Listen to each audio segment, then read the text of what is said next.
구약 성경 1271페이지가 되겠습니다.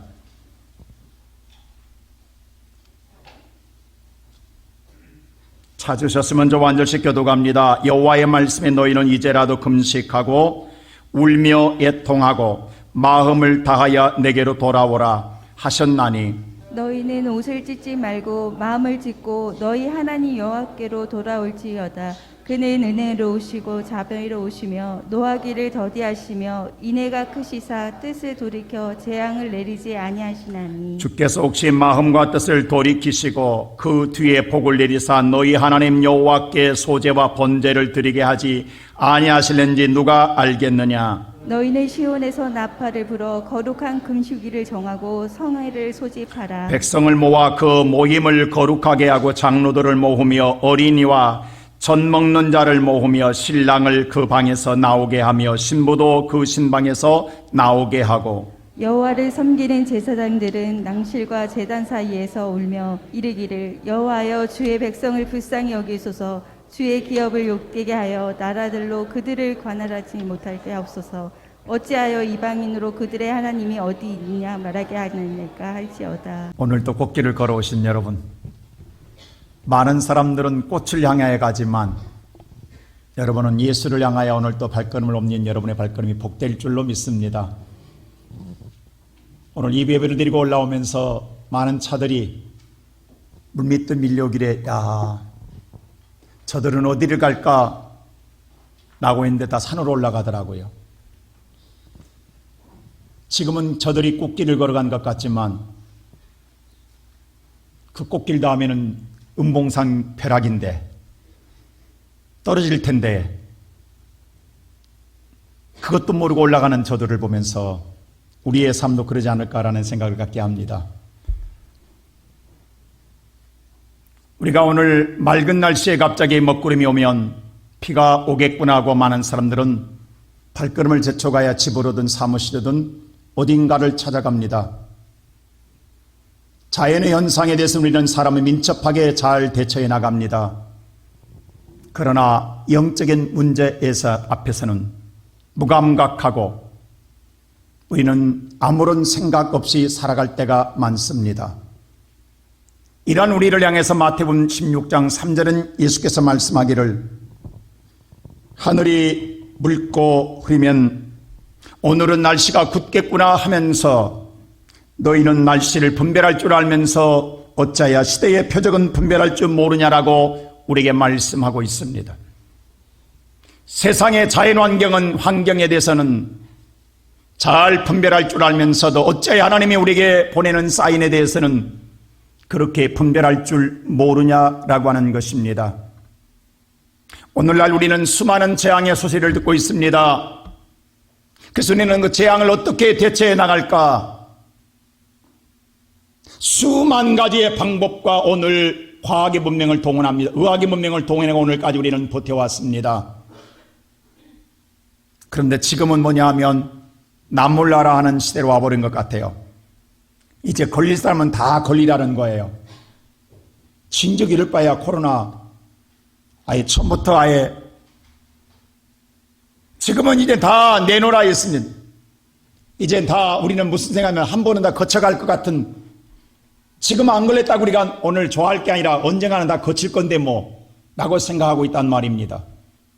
그런데 우리는 그렇게만 생각할 일이 아니라 그 뒤에 하나님 보내는 사인을 생각할 줄 왜 모르냐 이 말입니다. 세상에 전쟁의 소리가 들려지고 재앙이 우리 인생에 오늘 이렇게 찾아와서 미래가 어나무라고 많은 자들이 힘들고 어렵다라고 정말로 살을 수가 없다라는 탄식의 소리가 높아가고 있는데도 불구하고 아직도 세상에서 어떻게 살아보겠다고 머리를 싸매고 이리 뛰고 저리 날뛰는 우리들의 모습을 보면서 오늘 하나님께서는 말씀을 통해 우리를 깨닫게 해준 말씀이 오늘 본문에 기록되어 있습니다. 지금의 시대만 아니라 바로 이스라엘 민족이 요엘 시대도 마찬가지입니다. 하나님은 요엘을 통해서 하나님의 나팔을 선포하라라고 해서 부르라라고 했습니다. 그 당시에 이스라엘은 죄악으로 말미암아 메뚜기 재앙으로 나라가 쑥대밭되어서 정말 미래가 없는 절망과 어둠 속에 그들은 살아가고 있습니다. 꿈이 사라져 버렸습니다. 그들의 삶이 막막해졌습니다. 그들은 오늘 정말로 기근선상에 와 있습니다. 나라의 운명이 정말로 풍전등화 같은 상황 속에 놓여 있습니다. 탄식의 소리는 높아가고 그들의 웃음소리는 사라진 지 오래되었고 그들의 슬픔이 가득한 상황 속에 놓여 있습니다. 바로 그럴 때에 하나님은 그들을 향하여 하나님의 말씀 생명의 나팔을 불라라고 말씀합니다. 그 나팔은 뭐냐? 하나님은 재앙을 원하시는 하나님이 아니라 우리를 어떻게 하든 살리기를 원하시는 하나님의 사랑의 나팔입니다. 바로 하나님은 살리기 위해 어떻게 하시느냐? 첫째로 여호와께 돌아오되 이제라도 돌아오라고 말씀하고 있습니다. 오늘 우리 다 같이 한번 성경 12절 말씀을 한번 읽어볼까요? 다 같이 함께 읽겠습니다. 다 같이 시작. 여호와의 말씀에 너희는 이제라도 금식하고 울며 애통하고 마음을 다하여 내게로 돌아오라 하셨나니 이제라도 금식하고 울며 애통하고 마음을 다하여 여호와께로 돌아오 내게로 돌아오라고 말씀합니다. 아직도 늙지 않았다라는 겁니다. 아직도 희망이 있다라는 거예요. 절망과 좌절할 일은 이제라는 말은 지금 당장 내게 하나님께 돌아와야 산다라는 겁니다. 우리의 살 길은 세상에 있는 것이 아니라 하나님에게 있다라는 거예요. 어찌하여 하나님에게 있는 걸 모르냐라는 거예요. 이제라도 하나님께 돌아오라고 말씀합니다. 사람은 종종 기회를 잘 잡아야 성공한다고 이야기합니다. 여러분, 기회라는 건 항상 있는 건 아닙니다. 근데 우리 인간은 항상 생각할 때에 오늘이라면 내일이겠지, 다음 기회 하면 되겠지. 근데 다음은 내게 돌아오지 않는다라는 거예요. 현재가 내 시간이고 내 기회라는 거예요. 여러분, 과거는 이미 지나갔습니다. 미래는 아직 돌아오지 않았습니다. 이 시간 현재가 내가 사용할 기회인 줄로 믿습니다. 그런데 이 시간을 놓치게 되면 다가오는 미래도 내 시간이 아니라는 사실입니다. 많은 사람들이 후회하는 것이 뭐냐? 오늘 아니면 내일이라는 생각 속에 살다 보니까 어느 순간에 내 인생의 종착역에 와 있다라는 것입니다. 그날이 오기 전에 오늘 하나님은 우리에게 깨닫게 합니다. 이제라도 내게로 돌아오라는 거예요. 그래야 산다라는 거예요. 그래서 하나님께서는 요엘에게 뭐라고 말씀하면 15절에 이렇게 말합니다. 다 같이 오늘 15절 말씀 시작. 너희는 시온에서 나팔을 불어 거룩한 금식일을 정하고 성회를 소집하라. 하나님의 교회 시온에서 나팔을 불어라, 선포하라는 뭐예요? 성회를 소집하라고 나팔을 불라라는 거예요. 하나님께서 살 길은 성회를 선포하라는 거예요. 모든 백성들에게 모이라고 소집하라는 거예요. 누가 올 것이냐? 16절 보십시다.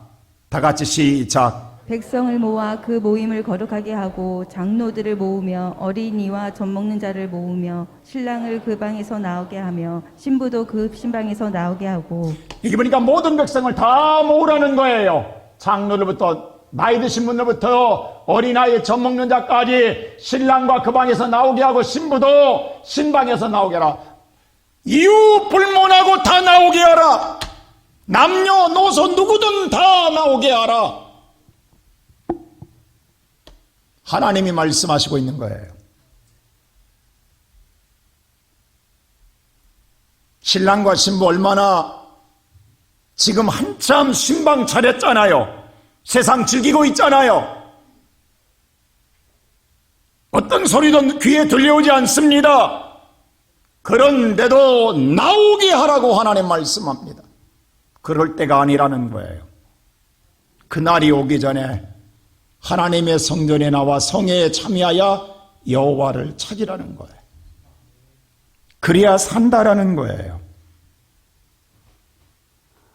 사랑하는 성도 여러분, 하나님은 오늘 뒤에 보면 요엘서 다음에 요나서가 나와요. 요나에게 하나님 나팔을 불게 합니다. 요나야, 니느웨에 가서 나팔을 불어라. 하나님이 니느웨 성을 멸망한다고 말해줘라 라고 했어요. 근데 요나는 가기가 싫었어요. 요나에게 니느웨는, 이스라엘 민족에게 니느웨는 아수르 나라는 원수의 나라입니다. 어쩌면 이런 말하면 죄송합니다만 한국과 일본처럼 민족 간의 감정이 있어요. 근데 그들이 멸망받기를 원하지 그들이 구원받기를 원하지 않는 거예요. 그래서 요나가 가기 싫어서 안 가요. 하나님의 명령을 듣고도 니느웨로 간 곳 다시스로 가는 배를 타고 와요. 하나님의 말씀을 거역하고 처음에는 순풍에 돛단 듯 잘 가는 것 같지만 얼마 가지 않아 풍랑을 만나게 됩니다. 하나님 풍랑을 사용해 하나님의 말씀을 거역하면 풍랑을 반드시 사용합니다. 그래서 끝내는 바다에 던져져 큰 고기 속에 들어가 3일 동안 음부 죽다 살아났어요. 그리고 오늘 그가 토해진 곳이 니느웨, 눈을 떠보니 니느웨 성이었어요. 그래서 할 수 없이 억지로 하나님의 말씀을 선포합니다. 니느웨가 40일 후에 멸망을 당할 거라고. 근데 이 말을 듣자마자 왕부터 온 백성에 이르기까지 모든 짐승소와 나귀와 양에 이르기까지 전 짐승까지 금식하고 통에 자복하며 하나님을 찾습니다. 그러자 하나님이 니느웨를 멸망케 할 하나님의 계획이 바뀌어져요. 하나님이 그 재앙을 거두시고 니느웨를 구원하십니다. 그래서 니느웨 백성들이 구원을 받아요. 근데 오늘 요엘서에서 똑같이 하나님의 요엘을 통해서 더욱 사랑하는 이스라엘 백성들에게 똑같이 이야기하는 성회를 선포하고 그들이 돌이켜 여호와께 돌아와 통에 자복하고 하나님을 찾으라고 말해요. 그래야 산다고. 근데 이스라엘 백성들은 안 돌아와요. 물론 여러 가지 이유가 있겠지요. 근데 보세요. 멸망받아야 할 니느웨 백성들은 구원을 받고 정말로 구원받아야 할 이스라엘 백성들은 돌이키지 아니하므로 이 니느웨 백성들인 아수르 나라에 망합니다. 아수르의 수도가 니느웨예요. 여러분 이거 대단히 의미가 있잖아요. 멸망받을 민족은 구원받아야 할 백성은 구원받지 못하고 멸망받을 백성이 구원받을 백성을 멸망시켜버립니다. 그래서 이스라엘 나라는 722년에 아수르 나라에 망합니다.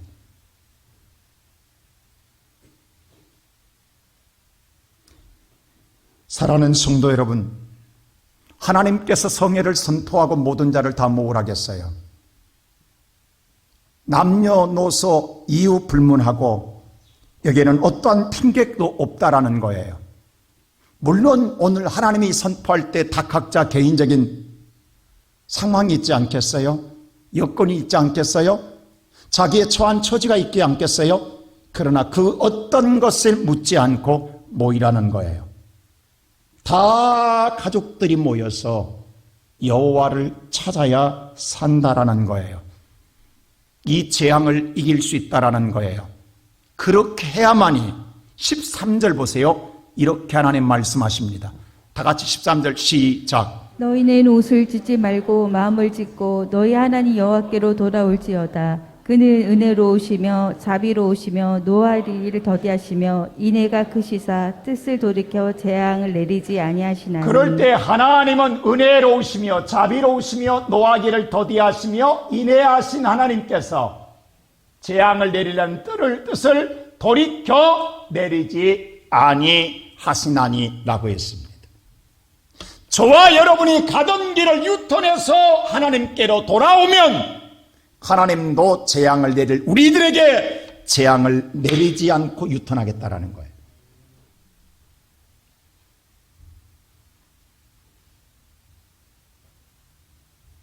여러분 이 재앙이 언제나 끝날 것 같습니까?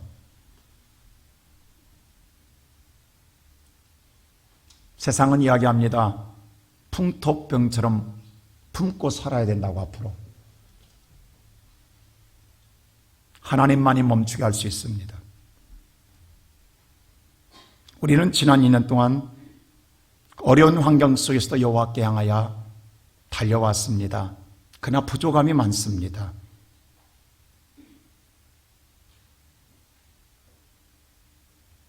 하나님은 오늘 저와 여러분을 살리기 위해서 이제라도 온전히 돌아오라고 말씀하십니다. 우리가 누가복음에는 두 아들은 아버지 이야기가 나옵니다.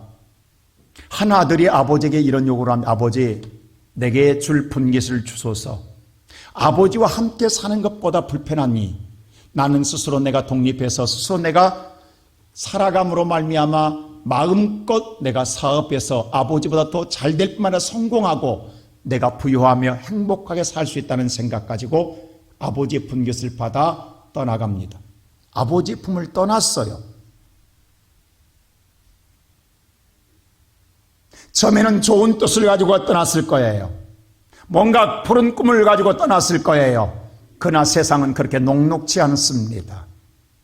세상의 유혹을 그는 끝내 이기지 못하고 뿌리치지 못하고 끝내 아버지의 분깃을 받아간 그는 허랑방탕했다고 성경에 기록되어 있어 다 잃어버리고 끝내 남의 종에 되어서 종살이 하는 데에 입에 풀칠도 안 되는 거예요. 그때 그가 고백하기를 이런 고백을 합니다. 내 아버지 집에는 먹을 것이 많은데 나는 여기서 굶어 죽는구나. 그 자리는 굶어 죽는 자리입니다. 멸망의 자리입니다. 그때서야 그 아들이 깨닫습니다. 그리고 무슨 말 한 줄 아세요? 누가복음 15장 18절이 이렇게 고백합니다. 다 같이 한번 볼까요? 시작. 내가 일어나 아버지께 가서 이르기를 아버지 내가 하늘과 아버지께 죄를 지었사오니 내가 지금 이 자리에 있으면 나는 영원히 죽겠구나. 끝내는 나는 멸망을 당하겠구나. 이 자리에서 내가 일어나리라. 그리고 누구도 그에게 향하여 말하기를 너는 죄라고 말하지 않았어요. 너는 죄를 지었다고 말하지 않았어요. 근데 그의 입으로 스스로 고백합니다. 내가 아버지의 품을 떠난 것이 죄라는 사실을 알게 됐어요. 그래서 스스로 말하면 나는 아버지께 죄를 지었다라고 고백하겠다라는 거예요. 다른 것이 죄가 아니라는 거예요. 아버지의 품을 떠난 것이 죄라는 걸 알았어요. 그리고 어떻게 합니까? 20절 보세요. 이렇게 합니다. 다 같이 시작. 이에 일어나서 아버지께로 돌아가니라. 일어나서 아버지께로 돌아갑니다. 그가 그 자리에 있었다면 그는 굶어 죽었을 거예요. 멸망당했을 거예요. 그러나 그가 용기를 내어 일어나 아버지께로 돌아갔습니다. 그랬더니 아버지가 보세요. 아직도 거리가 먼데 아버지가 그를 보고 측은히 여겨 달려가 목을 안고 입을 맞추며 잃었던 아들을 찾았다라고 하며 잔치를 배설하고 회복해 주십니다. 이것이 아버지의 사랑입니다. 내 재산 어디다 탕진했느냐 책망하지 않았습니다. 아버지가 오늘 그를 향하여 벌을 내리지 않았습니다. 아버지는 내가 잃었던 아들을 찾아 놀아가시며 그 아들이 돌아온 것을 측은히 여기고 인애로우시고 은혜롭고 자비로우시고 노하기를 더디하신 하나님께서 그에게 내릴 재앙을 내리지 아니하시고 그를 회복해 주셨습니다. 오늘 이 시간 예배드리는 사랑하는 성도 여러분, 하나님 우리를 살리시기 위해서 오늘 또 우리를 부르고 있습니다. 지금 시대가 이런 시대인 만큼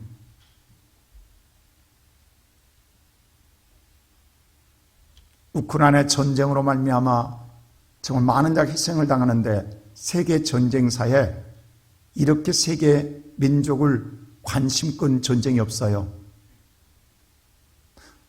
이전도 수없는 전쟁이 일어났었고 수없는 더 많은 자가 죽었어도 세계의 관심은 그냥 전쟁하는갑다라고 지나갔습니다.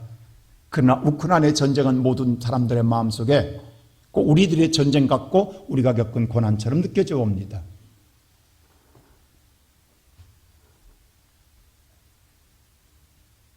우리는 그 소리를 품고 살고 있어요. 그리고 재앙의 소리도 품고 살고 있어요. 거기다가 멀지 않은 우크라이나 전쟁이 끝나고 나면 다음은 한국 전쟁의 위기를 말하는 사람들이 많습니다. 우리는 몰랐잖아요. 근데 2016년 오바마 대통령 때도 한국과 관계없이 미국이 북한을 직접 타격하는 전쟁을 일으키려겠다는 문서가 이제 공개됐잖아요. 미국은 지금 북한이 가장 가시입니다. 그리고 2020년 클린턴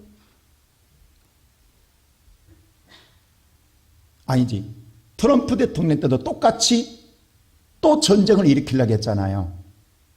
근데 우리나라가 강력히 그것을 알고 반대해서 어쩔 수 없이 못했다라는 것 이번에 밝혀졌잖아요. 여러분 앞으로요 전쟁 우리가 하는 것 아닙니다. 미국이 만약 우리도 모르게 북한과 전쟁할 수 있어요. 우리는 모르는 상태 속에서 어느 날 재앙을 뒤집어 쓸 수 있다고요. 지금 우리가 시대는 분별할 줄 알면서 기후는 날씨는 분별할 줄 알면서 하나님이 내리는 사인에 대해서 우리는 전혀 대비하지 않고 있습니다. 주님은 이러한 우리를 향하여 돌아오라고 말씀하십니다. 우리가 하나님께 돌아가 기도할 때요, 어떨 때는 각자 개인적인 조용하게 기도할 때도 필요해요. 골방의 기도도 필요합니다. 그러나 어떨 때는요, 함께 합심한 기도도 필요합니다. 하나님은 그래서 이번에는 다 모으라고 말씀하십니다.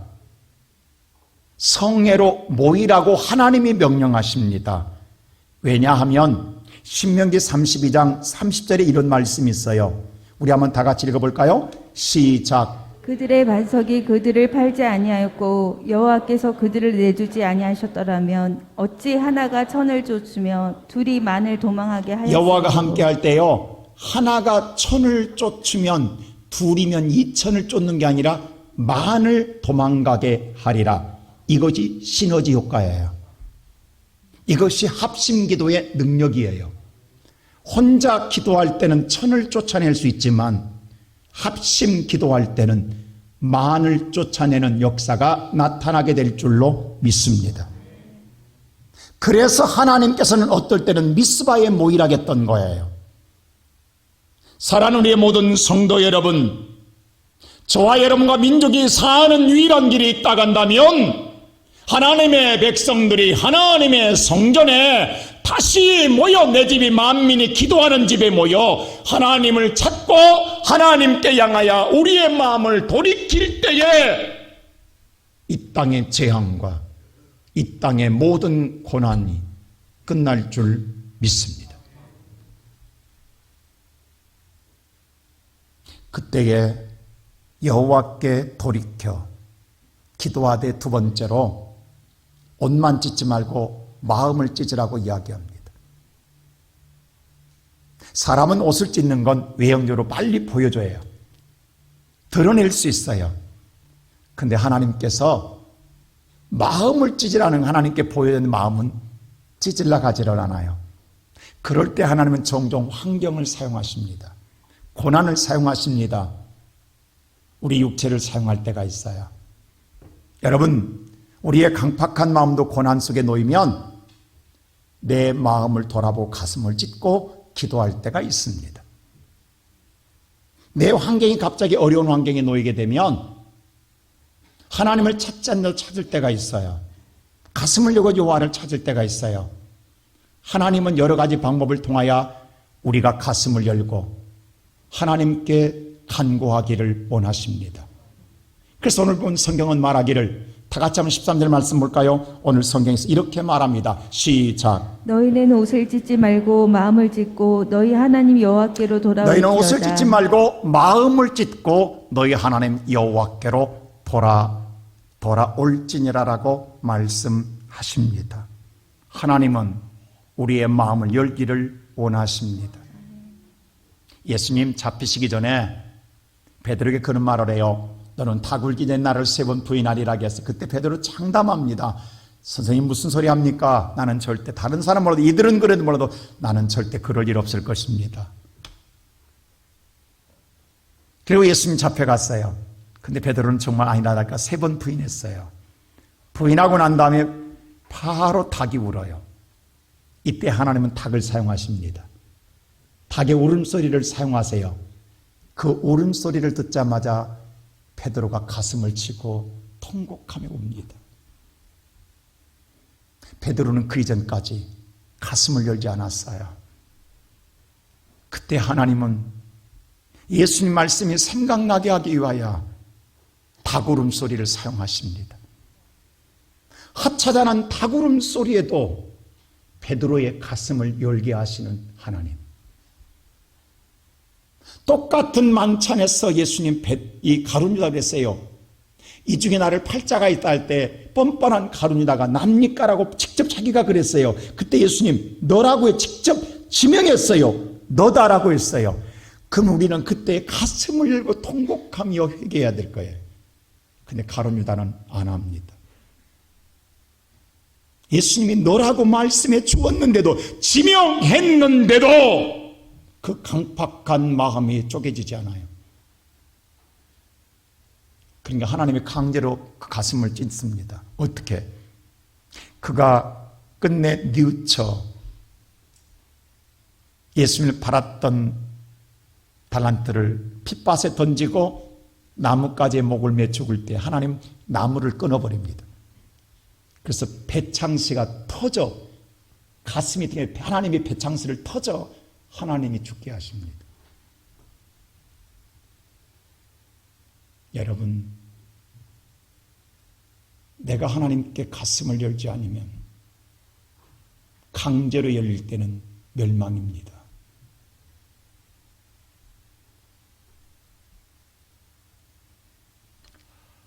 요즘 우리나라 국민들이 좀 마음이 불편해요. 다른 게 불편한 게 아니라 이 나라 영분이 때문에 그래요. 물론 그분이 옷 입는 것 나도 별로 관심 없었어요. 근데 우리나라 참 할 일 없는 사람들 많아요. 또 그걸 일일이 그걸 또 옷을 다 사진증을 모아놓은, 진짜 이 나라 손은 누가 키운가 모르겠어요. 그리고 그것을 세어봤더니 178벌이래요.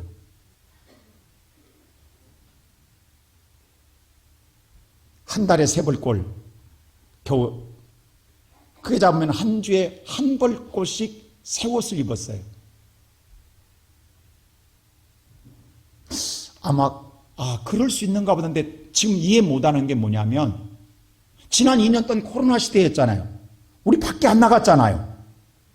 그분도 밖에 안 나갔잖아요. 근데 날 일주일마다 옷을 새 옷을 맞춰 입었냐고. 에? 그래서 시민단체에서 이것 좀 까주라 했더니, 법원에서 맞다 공개하라 했더니 옷 조금 열어주고 공개했다고 그래요. 그게 열받는 거예요 지금 백성들이. 아니 다 좀 보여준 게 뭐 그렇게 나쁘냐고, 그런다고 해서 뭐 잘못된 거 있냐고. 근데 적반하장식으로 나오는 거예요. 내로남불로 나오니까 지금 우리 마음이 불편하잖아요. 저는 그걸 보면서 그 생각을 했어요. 지금 하나님 마음이 이렇지 않는가? 우리가 하나님 앞에 범죄하고 하나님께서 가슴을 열랑하는 우리는 조금만 옷 열어주고 주님 회개했으니 나를 용서해 주시고 내게 복 달라고 우리는 그렇게 살고 있지 않는가? 하나님이 얼마나 복창 터지겠냐고. 책망을 한 것 아니잖아요. 우리 대한민국 국민들 얼마나 이해심 많냐고. 안 그래요 여러분? 안 그래요? 여러분 쫀쫀해요? 새 가슴이에요? 나는 아니요. 아니 그런데 하나님 볼 때 얼마나 내가 하나님 나 오늘 아침도 와서 기도했잖아요. 얘기했잖아요. 그리고 가슴 조금 열어주고 다 했다고. 우리는 그러면서 하나님 복 달라고 하고 있다고. 그러니 하나님 얼마나 폭탄 터지겠냐고, 얼마나 열받겠냐고. 오늘 이 탕자처럼 아버지여 내가 여호와께 범죄하여 싸우니 내 가슴을 열고 주님 이게 내 마음입니다. 지금 내 심정입니다. 주님 나를 용서하소서. 내가 이렇게 살았습니다. 입으로는 주여 주여 하고 하나님 기도했지만 나는 기도한 걸 믿지 않았습니다. 세상을 더 믿었습니다. 하나님보다도 내가 내 방법으로 살아보겠다고 발버둥 치고 지금까지 달려왔습니다. 내가 내 힘으로 살아왔습니다 라고 우리는 그렇게 하나님 앞에 이야기하고 있지 않습니까? 과연 내 안에 믿음이 있는가? 과연 내 안에 진실이 있는가? 과연 내 안에 하나님이, 내 안에 예수가 있는가? 내가 정말 예수를 품고 사는 그리스도인인가? 우리가 언제까지 이런 가식된 신앙생활에 살아야 할 것인가? 사도행전 보면 스데반이 설교를 잘했어요. 집사지만 그 설교의 모든 자가 오늘 찔렸다고 그랬어요. 찔리니까 하나님이 찔려서 가슴을 열게 하려고 찔리게 하는 데에 그들 보세요. 찔리니까 가슴 열기 싫어서 성경에 이를 갈았더라. 이를 갈아. 안 열려고 이를 갈았어요. 여러분 그렇잖아요. 우리가 슬픈 집에 가서 장례식장 가서 웃을 일이 있으면 아주 혀를 깨물잖아요. 우리가 이를 깨물고 뭐예요? 안 웃으려고.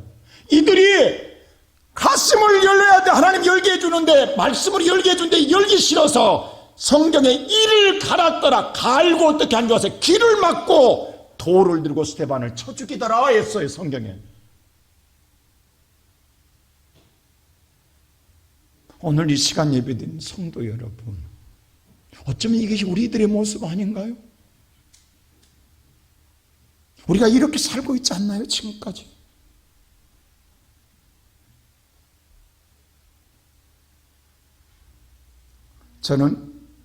제가 고등학교 때 하숙을 좀 한 적이 있어요. 하숙집 아주머니하고 어머니하고 같은 건요,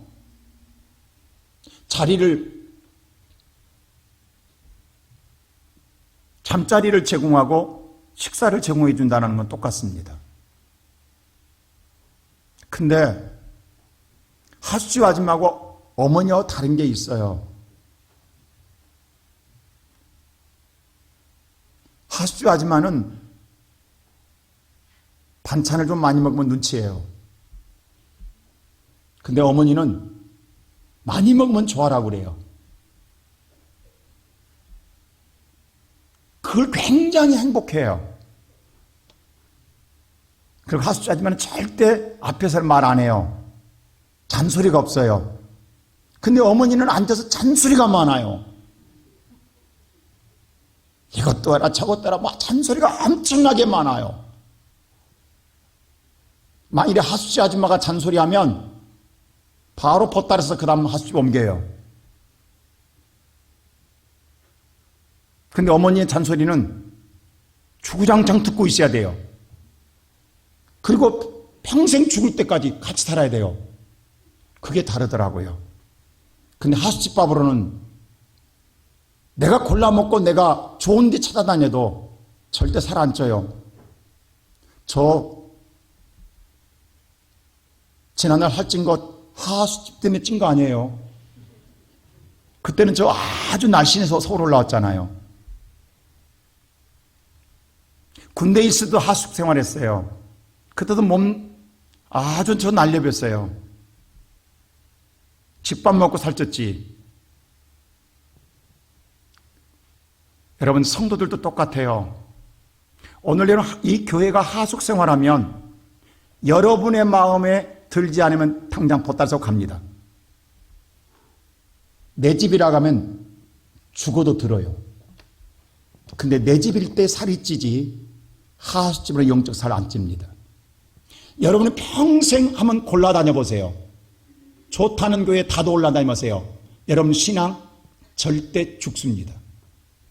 잘하지 않습니다. 주구장창 잔소리 듣고 책망 듣고 그러면서도 말씀 듣고 잘 먹으라고 어거지로 먹여주는 그 밥 먹을 때에 내가 살찌고 건강하고 온전하게 성장합니다.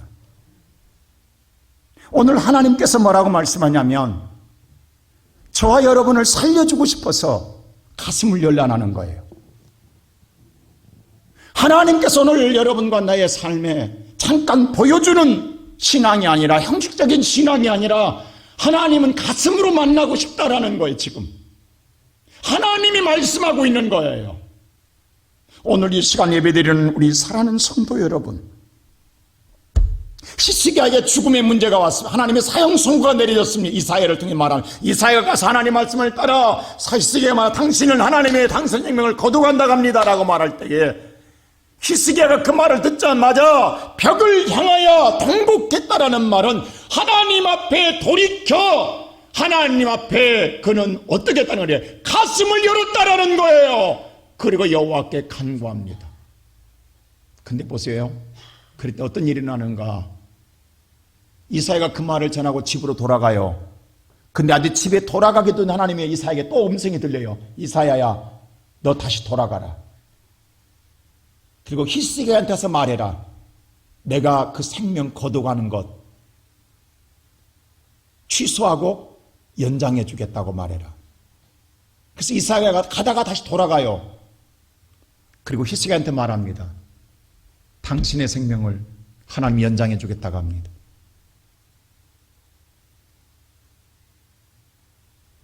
오늘 이 시간 예배드리는 성도 여러분, 저와 내게 오는 재앙, 고난, 역경, 환난, 시련, 아픔, 고통, 우리의 가슴에 품고 있는 이 근심, 걱정 내 힘으로 해결 못합니다.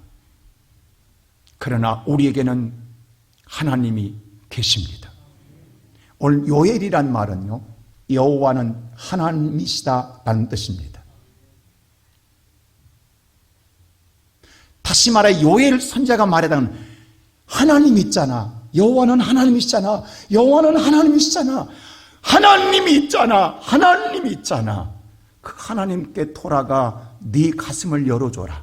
네 가슴을 보여줘라. 네가 평생 숨겨놓고 꼭꼭 숨겨놓고 괴로워하는 너의 가슴을 열어줘라. 하나님께 내놔라. 감추지 말고 내놔라. 하나님이 회복해 주시리라.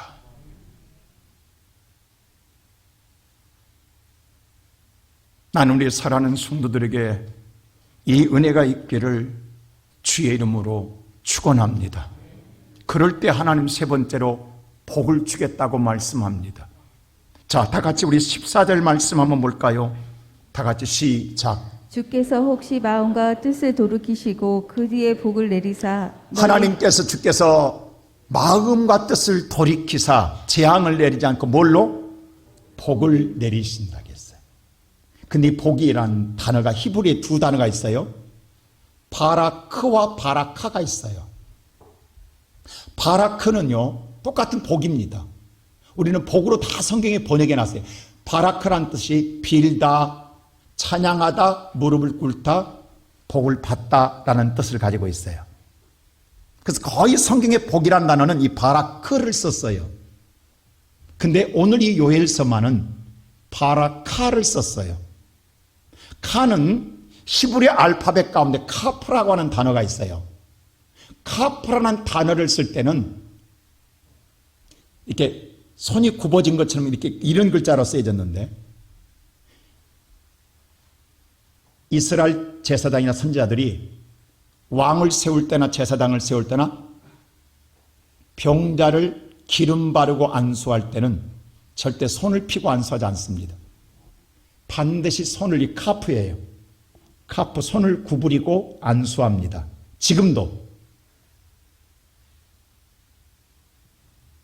이 말은 다시 말해서 바라카라고 하는 말은 하나님이 직접 여러분에게 복을 주겠다는 뜻이에요. 하나님께서 직접 안수해 주겠다라는 거예요. 그래서 바라카를 썼어요. 하나님이 돌이켜서 돌아와서 다른 선자를 통한 게 아니라 하나님이 직접 복을 주겠다라는 거예요. 그 복이 뭐냐 보세요. 잘 보세요. 오늘 첫째로 자 1장 13절에 이런 말이 있어요. 자 요엘서 1장 13절 다 같이 볼까요? 시작. 제사장들아 너희는 굵은 배로 동이고 슬퍼 울지어다. 제사장의 수종드는 자들아 너는 울지어다. 내 하나님께 수종드는 자들아 너희는 와서 굵은 베옷을 입고 밤이 새도록 누울지어다. 이는 소제와 전제를 너희 하나님 성전에 드리지 못함이로다. 자 이스라엘 백성 오늘 우리가 코로나로 2년 동안 예배를 못 드리는 교회도 많지 우리는 끝까지 드려왔지만 지금 모든 교회가 정상이 아니잖아요. 근데 보세요. 우리만이 아니었어요.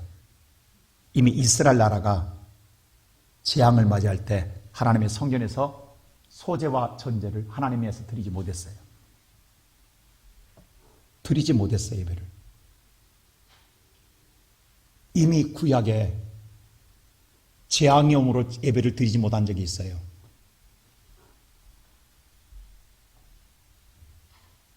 지금 우리 때만 아니에요.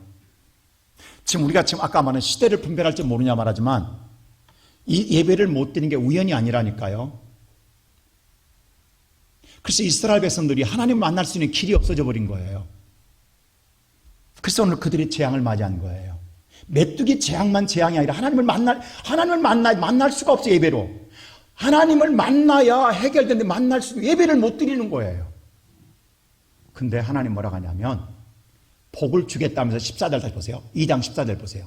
자, 2장 14절 시작. 주께서 혹시 마음과 뜻을 돌이키시고 그 뒤에 복을 자, 내리사 복을 내리는 데에 너희 하나님 여호와께서 제일 먼저 소제와 전제를 드리게 하지 아니하실는지 누가 알겠느냐? 너희들 예배 못 드리지?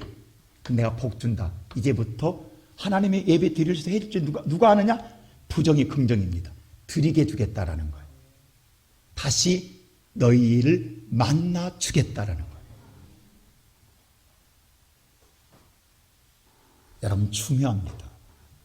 제가 누누이 이야기했죠. 절대 예배는 비대면이 없습니다. 대면 때문에 예배 드리는 거예요.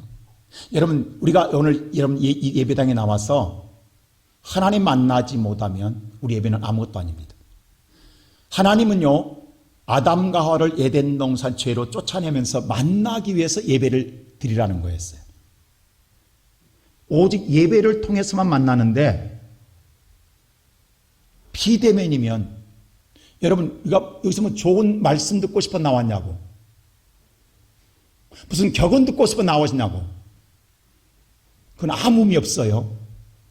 중요한 건 기도나 찬양이나 말씀 속에 하나님 만나는 게 복입니다.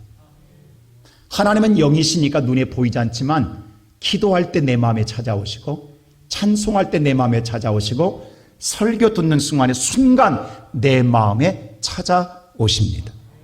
그렇게 만나는 거예요. 그래서 반드시 대면이에요. 근데 하나님 뭐라고 하냐면 이제 다시 대면하겠다라는 거예요. 소제와 번제 예배를 드리게 주겠다라는 거예요. 이 말은 내가 너를 만나주겠다라는 거예요.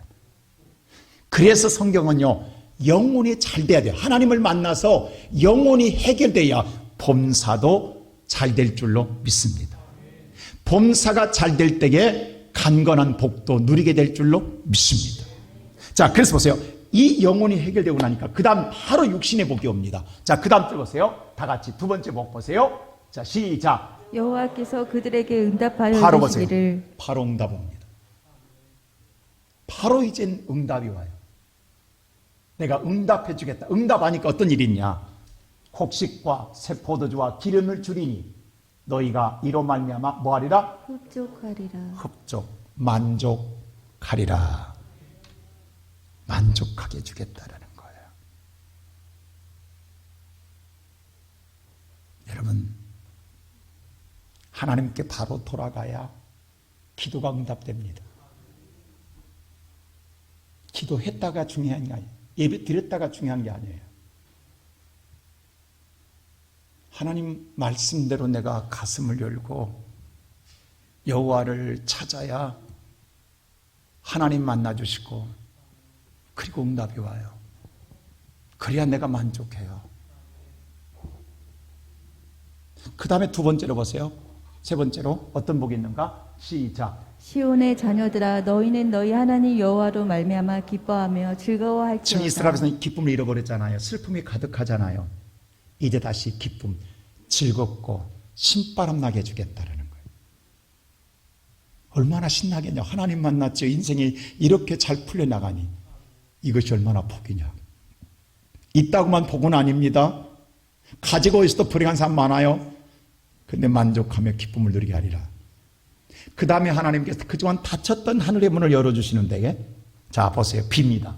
비는요, 우리가 여러분 열왕기상에 보면은 엘리야 시대에 하나님의 하늘의 문을 닫음으로 말미암아 3년 반 동안 비가 내리지 않습니다. 다시 열어줌으로 말미암아 은혜의 장막비가 오므로 회복됩니다. 하늘 문을 열고 닫는 건 하나님의 은혜입니다. 근데 비를 내리시대에 적당하게 내려주겠다는 거예요.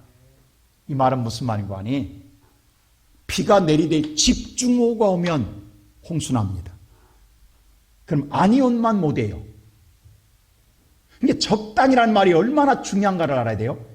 집중호우가 쏟아지며 홍수나서 쓸어버리면 아니온만 못합니다. 또 오기는 오는데 적게 오면 이건 또 가뭄이에요. 근데 하나님이 적당하게 내림으로 말미암아 축복의 장막비가 되게 해주겠다는 거예요. 할렐루야. 때때마다 비가 와주는 거예요. 기다릴 때 와주는 거예요. 어디 필요한 만큼만 와주는 거예요. 얼마나 신나겠냐고요. 지금 여러분 목마른 사람들 많잖아요.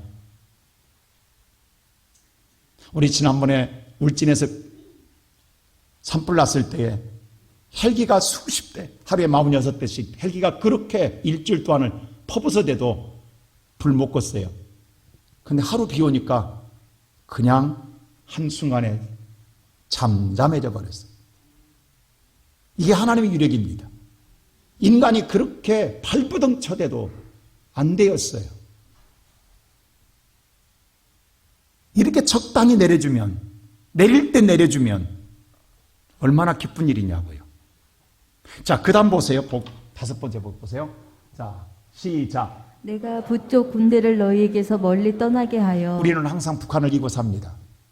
이게 고달픔이에요. 떠날 수 없는. 근데 하나님 보세요. 전쟁은 여호와께 속하여 있나니 우리 힘으로 막아낼 수 없어요. 기도만이 북쪽 군대를 멀리 떠나게 하리라. 기도만이 승리합니다. 여러분의 기도가 절대적으로 필요합니다.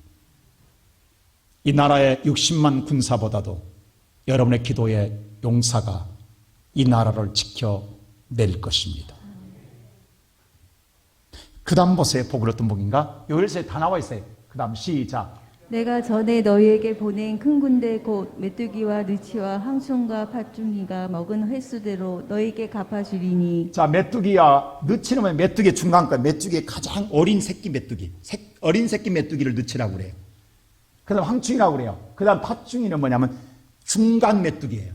그러니까 새끼 메뚜기, 중간 메뚜기, 큰 메뚜기. 요것들이 씨를 말려버리는 거예요. 여러분, 우리는 메뚜기 떼를 별로 재앙을 못 느끼죠. 아프리카가 달리 기근이 아니에요. 메뚜기 때문에 기근당하는 거예요.